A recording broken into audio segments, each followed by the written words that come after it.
Oui, ben déjà pour répondre à ta question, tu as raison d'être inquiet, puis nous aussi là, au CQDE, on est inquiet.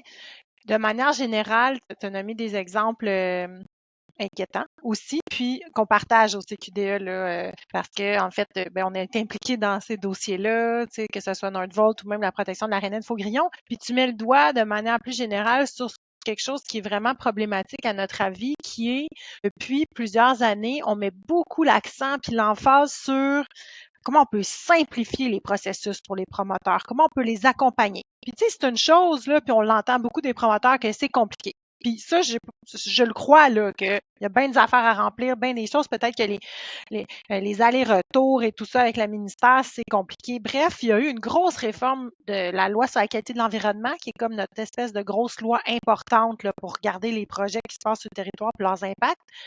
On l'a dépoussiéré en 2017. Ça a déjà été simplifié. Il y a eu bien des affaires qui ont été simplifiées, sauf que la contrepartie, ça devait être, ouais, mais on va quand même mieux protéger le territoire parce que ça va pas bien.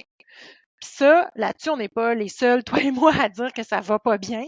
Tu as parlé des milieux humides, hydriques, les espèces menacées qui sont en train de disparaître. Tu sais, le territoire n'est pas en bonne santé, ça va pas bien, puis ça a des impacts pour tout le monde, y compris bien sûr la population.